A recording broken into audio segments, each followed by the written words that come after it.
Hello. My name is Gail Bagley, and I'm the president of the SAGE Senior Cohousing Advocates. And our aim at the SAGE Senior Cohousing Advocates is to make cohousing an option for seniors in every community. So there are many people that are familiar with cohousing, but few of them know about or understand the features and the benefits of senior cohousing. So we're often asked, why would I be interested in senior cohousing? So our guest today is Ann Collins, and Ann is a resident of Oakcreek Senior Cohousing, which is in Stillwater, Oklahoma, and she graciously agreed to share her thoughts and her stories with us today. So I'd like to introduce Ann Collins. Hi, Ann. Hi, Gail. Good to see you today. Thank you so much. Well, you and I have already talked on the phone. We got to know each other, and I heard some of your stories. But now let's share some of that with our friends out in internet land. So remind me again, where were you living before you moved to Oakcreek? I was living about a half a mile away in the home that I raised my children in with my former husband. And when my marriage ended, I knew I wanted to live someplace different. And as that process was going through, Oakcreek was beginning to be built. And as I wondered what was going to happen in my life, I was going, well, maybe I can move to Oakcreek because it was under construction. Sure enough, it opened in October of 2012, and I moved in the beginning of June of 2013 and made my home here, half a mile from where my other home was. And that's all in Stillwater, Oklahoma. Amazing. So you were in the middle of a relationship with your husband that was breaking up. Is that right? That's right. My marriage was Yes. it was ending, and my marriage, I was separated at the time that I moved in here, and the divorce was final after I moved in. Yeah, you had a lot going on. Well, before you knew about Oakcreek, where did you think you would live in your senior years? Where might you be living now if it wasn't for the Oakcreek community? Well, especially as a senior, as a single person, which I hadn't planned on, I would have been, I would think I would have stayed in Stillwater at the time. This is where even though I'm not from here, this is where I'd lived for about 30 years or more at that time, and where I knew a lot of people. And so, but I would have been isolated. I couldn't have lived in my other home. It was more expensive than I wanted to live in, and more to take care of than I wanted to live in. And I would have been in, I think I would have been in a small house somewhere, maybe. I just think I would have been pretty isolated. And even though I know people here, it's quite different from living in a community that I walk to my home from my car and I see my neighbors and that sort of thing. So I had visited with my son. I had a son who's had an internship in Atlanta. And I remember he lived in this big apartment complex, did not know a soul. And when he got locked out of his house one day, when he left his keys behind somewhere and he had to wait for his roommate to get back, he fell asleep in front of their house. And he didn't know any of his neighbors. And I feared that for me. Yeah. I didn't want that. So I felt very fortunate that a co-housing community, senior or otherwise, was being built at the time that I needed a place to move to. And you didn't see, of course, years before that your life was about to change. Yeah. So that's an amazing story. How again did you first learn about Oakcreek? Well, I knew Pat Darlington, who was the original person here, because we were on a board together, Stillwater Interfaith Counseling Center, and I was president of the board when we hired her, and so that's how I got to know Pat. And I had actually, so she told me about it, and I knew about it. I introduced her to sociocracy. I said, well, you guys need to learn about sociocracy. It's a very good tool. And would run into her in the grocery store. I mean, it's Stillwater, small enough town that that's how you see people lots of times. If you paths don't ordinarily cross. And I had actually brought several people to open houses at Oakcreek, wanting some of my friends to consider coming here. Mm-hmm. Not because I was at a point in my life that I knew that if my marriage had continued, that was not something that would have been of interest to my husband at that time. We were still, we had kids later in life, so our kids, we still needed room for kids at home and that sort of stuff to come home from and that sort of thing. So they were still, my son graduated from college a few months before I moved over here. So we were still in that phase of life. and Yeah. not time. Old enough to qualify for Oakcreek, but not quite far enough along in the family. That's interesting. So I don't know how many people listening will relate to you lived in the community where you lived in Stillwater, and that's where Oakcreek was. I think a lot of people, I mean, I'm hearing stories about Village Hearth is now open in Durham, North Carolina, and people have moved from California and Texas to be there. So this is interesting because yours is, you learned about it because of people in your community, and there it was right there in your community. So, but one of my neighbors is from California. She's born and bred in Ventura County, which is the county north of LA County. So pricey part of the world to live in. She was really interested in co-housing, had been looking at things, saw she could afford Oklahoma, flew out here, looked at it, said, I'll buy it. There were 2 units open. She bought the smaller of the 2.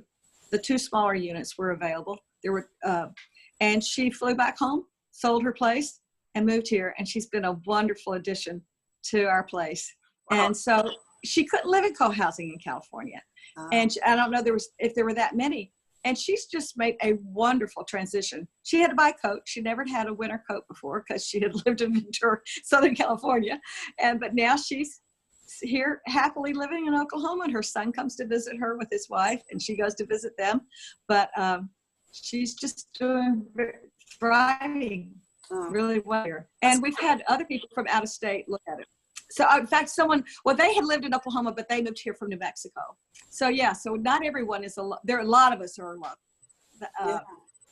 There are 24 units. So a handful of us are from out of state. Well, I could move there too if I just bought a winter coat. I'm in Florida. That's right. That's right. Oh, that's great. Well, when you started thinking about living at Oakcreek, how did you envision that it would be? And what were your expectations before you moved in? I had a clear vision of what I thought it was going to be.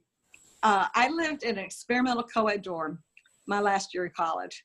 And it was the first co-ed dorm that the university had had. And it was an old apartment building with the upper 2 floors were 2 units on each floor. And the upper 2 floors were the housing for us. It was called Land and House. And they had women on one apartment on each floor and men on the other. And the living room in the men's apartment was our lounge for that floor. Yeah. And the kitchen in the women's apartment was the kitchen for that floor. And then we had a unit downstairs. Well, we became a group of 24 people. And it was just so much fun. The second floor lounge was for conversation. The third floor lounge was for studying. And we just became this really tight group of people. So I called it Land and House without the papers. You didn't have to go to class and you didn't have to write any papers. And there's a lot to be said for that. There's the connectedness. You walk outside your door. If someone's outside, you see them. I wave at Nancy, who's one of the residents across the way, who's older, and she's often in the front room, and I can't see her, and she can probably see me, but I wave at her door, at her window when I walk past because she's not outside, so I don't see her. There's a nice connectedness. So I had a vision of what this place could be. We're not quite Land and House without the papers because we're not a group of 24 doing as much stuff together as we did there. We live our own lives, but there is a lot of stuff that goes together that we that keep us interdependent. Not interdependent, is interconnected. We're not dependent upon each other, but we are definitely connected. That's interesting. Again, you're different than a lot of people who have no idea, and their vision of it, they don't have any idea until they move in or to get oriented, with the group before they make a decision to do that. But you had previous experience living cooperatively.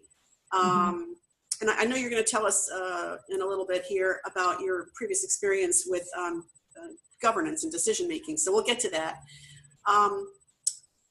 And what are the activities or features of your senior co-housing community that you specifically enjoy?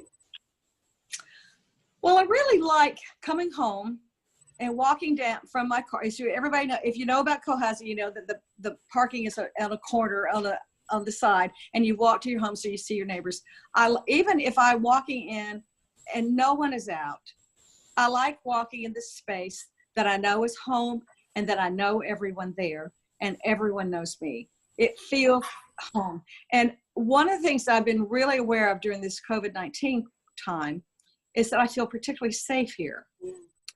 We work together to keep ourselves safe. Like, for instance, we've closed down our common house except for going in and out to get mail and that sort of thing. But we have hand sanitizer when we go in. People work together, got together and say, how can we do this? And they brought it to the community, and we've all jumped on board and are doing that.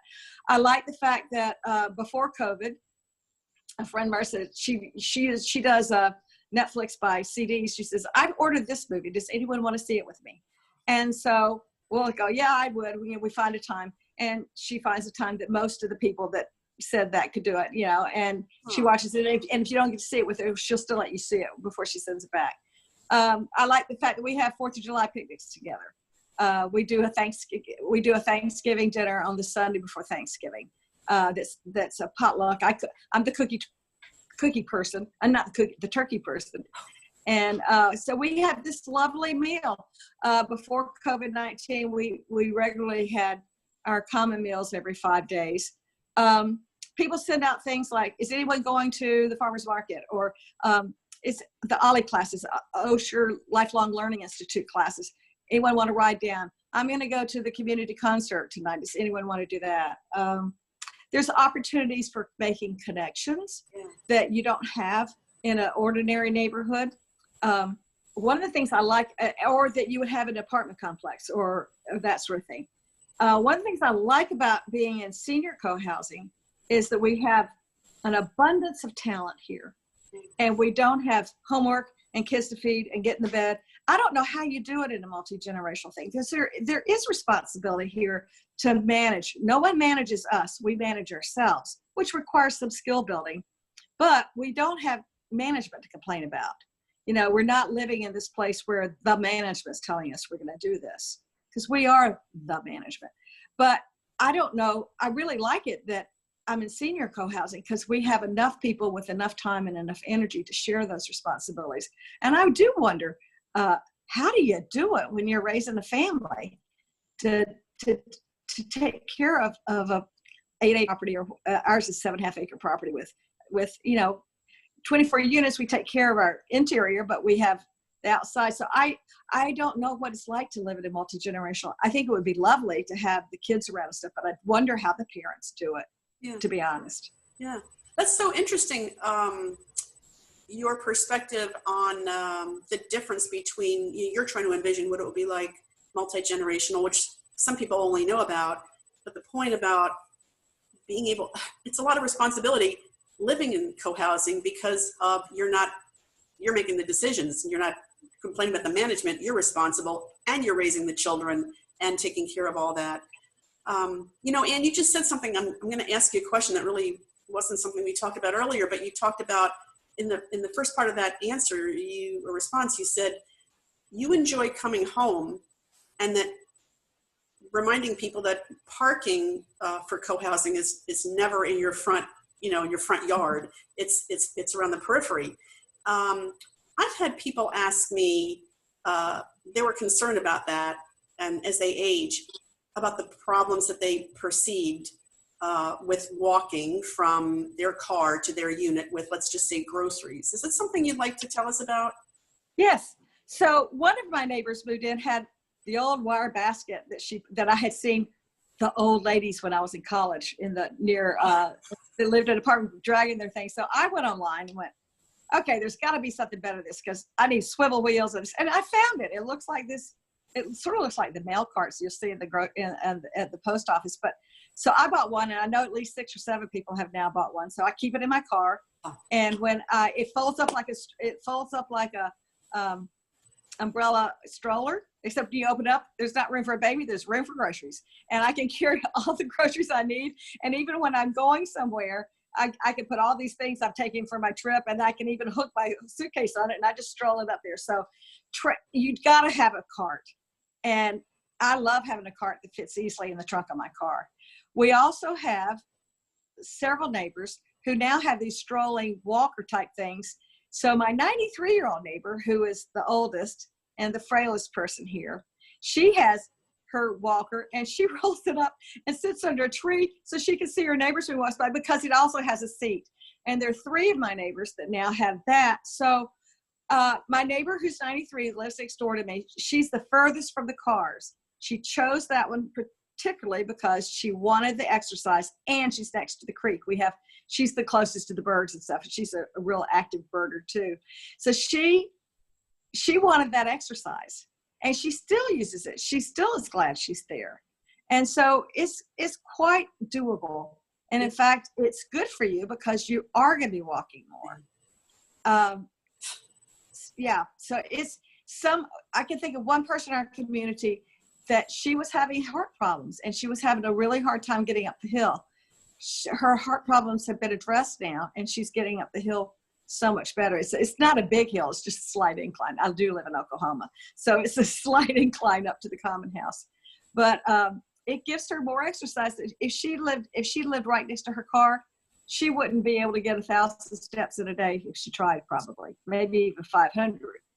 But you get to move here. Yeah. And that's good. And it's not a problem with ice. The older people on an icy day, they may not get out, but right now we do our own sidewalks because we have enough people who are excited to get out and do that. If we all get into our 80s, we'll probably be hiring that out. But it's a good thing. It is a good thing for seniors to have to walk to their homes. It is not a problem. I think that's an asset. That's a good point. And it's not like they're walking in a dangerous city environment. This is their home. They're walking from their car amongst their neighbors and this beautiful place in which you live to their place. So it sounds like the best of both worlds. Yeah, that's a good way. What is it like living with seniors only? Well, I was moved over here at a sad time in my life. And one of the requirements of moving here was that you come to a dinner and you come to a business meeting. And even though they opened this place and they still had not quite half of the units left to sell, they still said, if you want to buy here, you need to come to a dinner and you need to come to a business meeting. So I came to dinner and everybody had gray hair. And I went, oh dear. And I had dinner and I sat next to someone that I had known for a while, had been acquainted with and worked with, peripherally a little bit for a number of years. And there were some people I hadn't met that were visiting at that table. And I was, like I said, it was a sad time in my life, so I wasn't exactly bubbling over. But I sat there and I had good conversations. And at the end of the meal, all these people came over and talked to me. Some people I was acquainted with, someone I wasn't. I felt so welcome. And I went, oh, okay. And I didn't see the gray hair anymore. And now my hair doesn't look that gray, but I'm letting my hair go gray because that's where I am in life. And I'm happy with that. So I like living amongst seniors. We have a 30-year age range. We're supposed to be 55 to come in. Our oldest person is 93 now, and I think our youngest is maybe under 63. So we have over 30-year age range. And most of us are in our 70s. There's a few in their 80s and some in their 90s. So if we all live 30 years, we're going to be a bunch of 90-year-olds. But it's quite lovely. People are very active and engaged in things. And I talked about that. We just have we're not dashing off to work every morning, coming home exhausted, getting dinner on the table, and collapsing. We're out and about. There's some people that have to be outside all day long. I mean, they're just not all day long, but they're out there. They're going to pull weeds if there's weeds to be pulled or not. Need to be, they're going to be outside. Right. It's lovely being around people who are retired. I'm retired now. I worked for the first 3 years I lived here, or 4, but it's lovely being around retired people because we all are looking for something to do. Well, it's interesting because what I heard you say first is that you had an image of what being a senior or what seniors would be like in your head. And then as you got to be more relational with them, suddenly you didn't look at them as seniors, you looked at them as potential new neighbors. Yes. And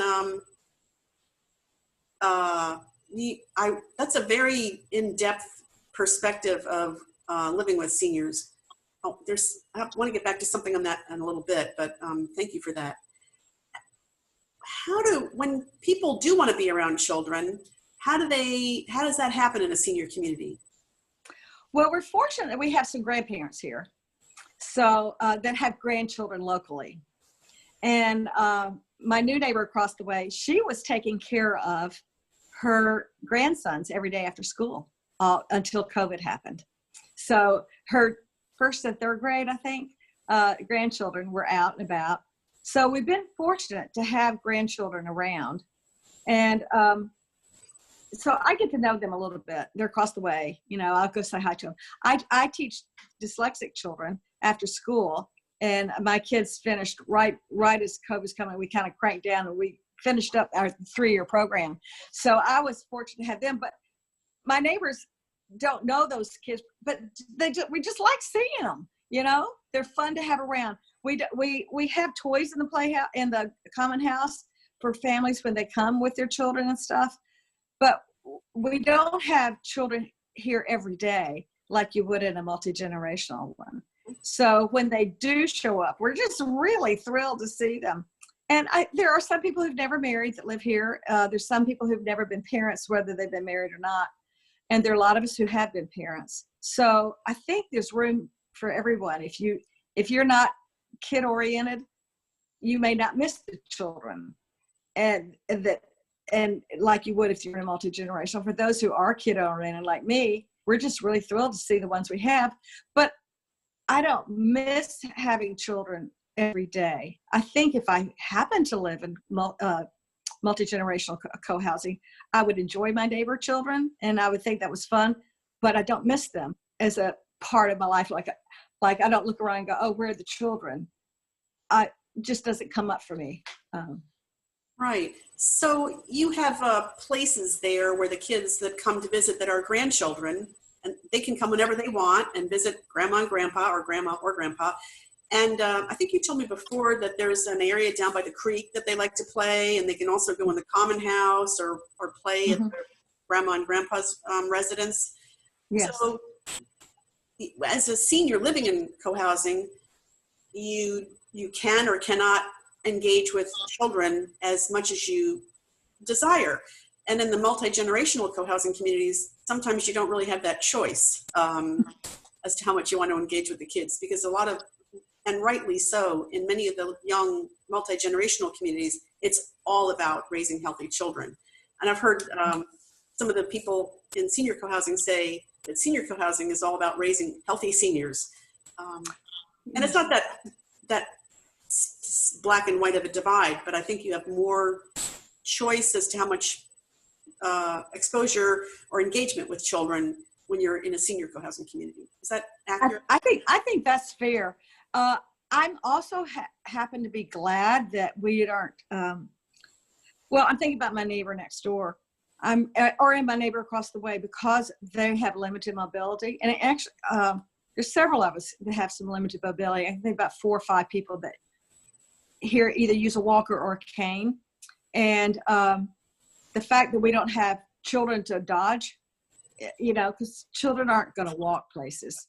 That makes us feel a little safer, I think. Oh, that's so interesting. I never thought about that, but it's really like an obstacle course. Yeah. You talked a little bit about the walking from your car to your own residence. Do you think that living in senior co-housing is a healthier option to other housing options for seniors? Oh, yes. I will say, in all fairness, my former grandmother-in-law lived 35 years in Medford Lee's Quaker retirement community in New Jersey. And I was very impressed with how people thrived at that. And then my former mother-in-law and father-in-law is deceased now, but she's still in one. And she's having memory issues, or I've just heard from my children that she's gonna be getting some more assistance now. And that is there are very successful places like that where people can thrive. They're far more expensive than this setting.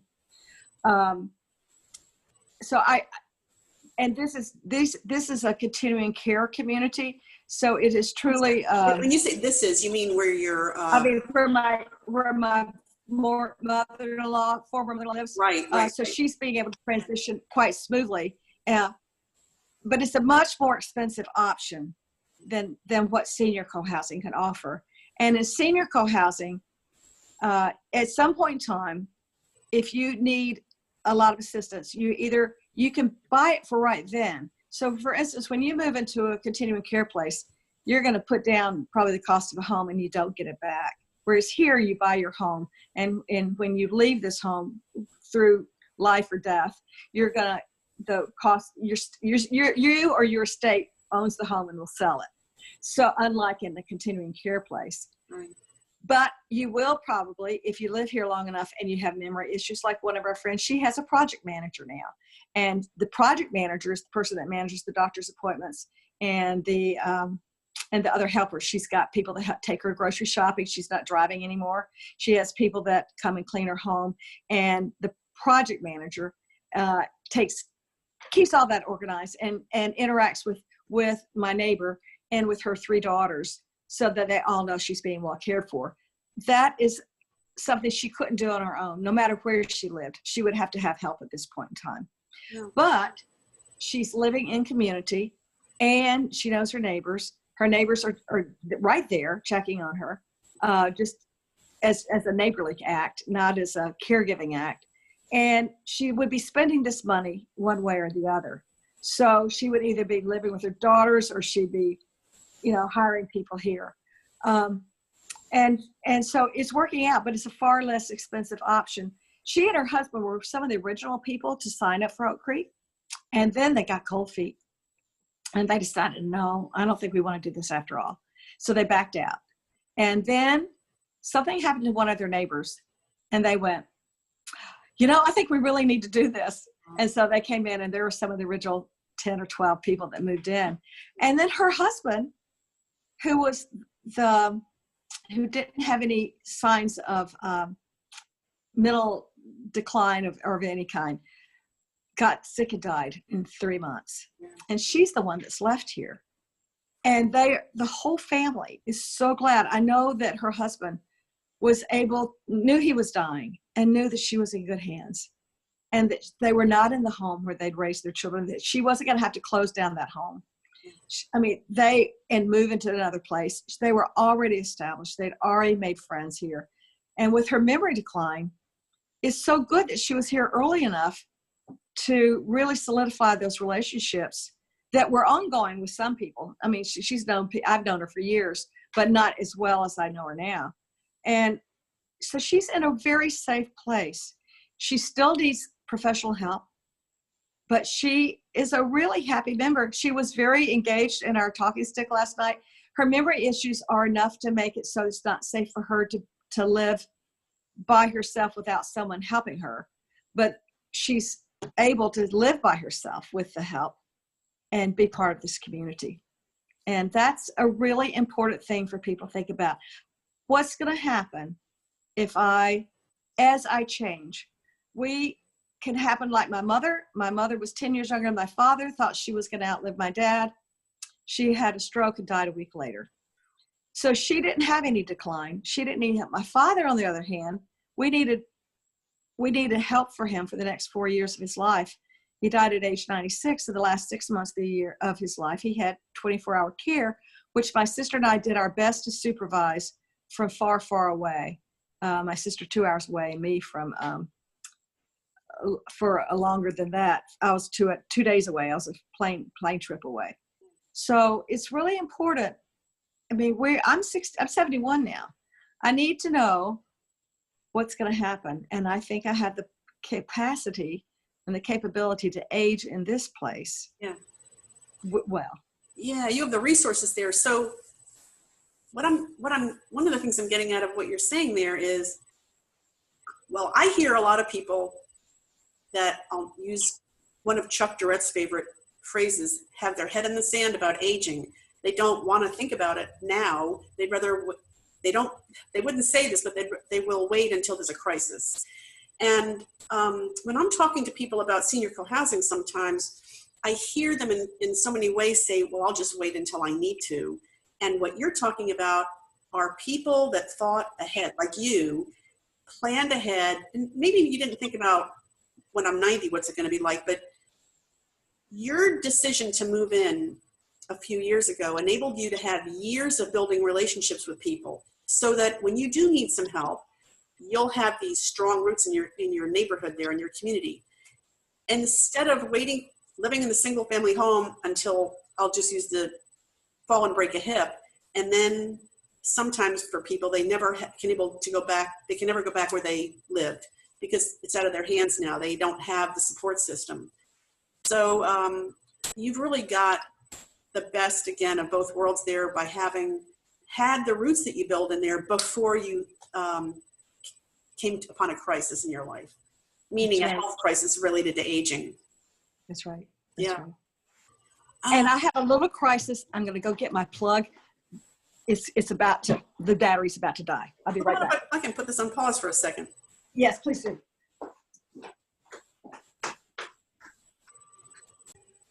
All right.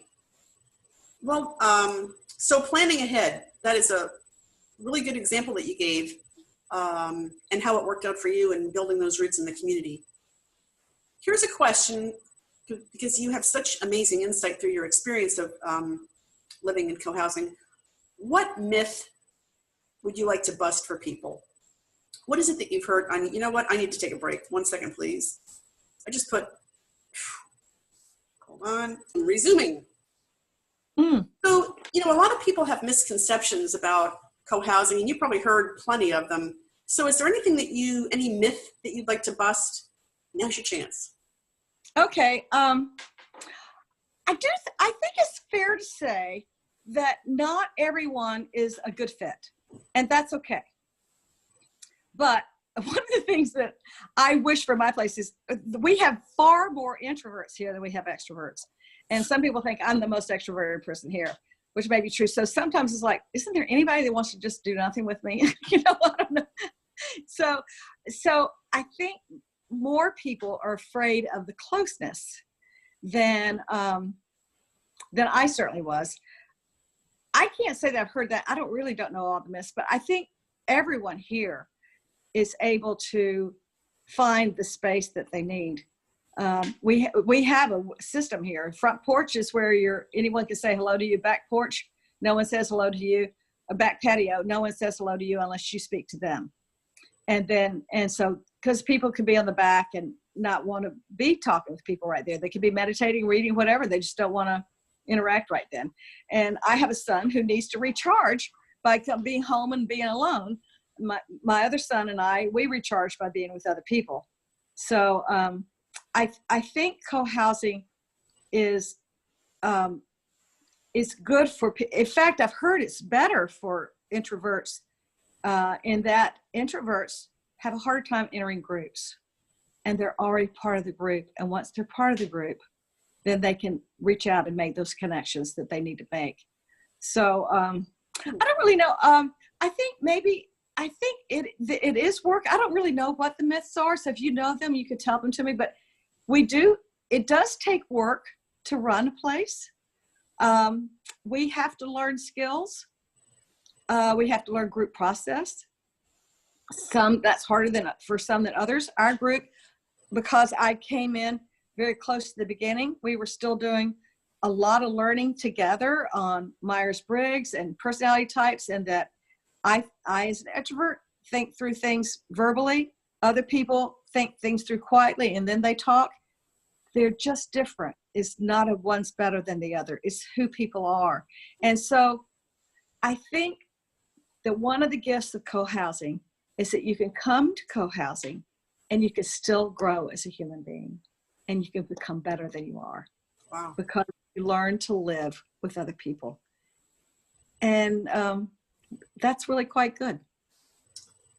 Yes, I didn't have any. That was sort of a surprise question that popped up. I from the stories that you've told, I just thought there might be something that you've heard that you would like to myth bust. And I think that's a good point about you can have as much privacy as you want or as much socialization as you want, and that it actually is a very healthy and comfortable place for introverts. And that the architectural design is such that your front area is geared for social interaction and your back area of your home is geared for privacy. So it takes everything into account. So Anne, this has been the most wonderful chat, and I'll start winding it up, but I want to just thank you so much for sharing your own experience. Again, people that watch this will probably be familiar with a lot of aspects of co-housing, but not necessarily why senior co-housing. And I think sometimes stories are a lot more effective in relating than just bullet points. So thank you so much for sharing your personal stories. Thank you. Yes. Well, I'm going to stop recording now so we can say goodbye to everybody else. And again, this is Ann Collins at Oakcreek in Stillwater, Oklahoma. And she's just a wonderful person. I would love to just move there right now. So thank you, Ann, and goodbye to everybody.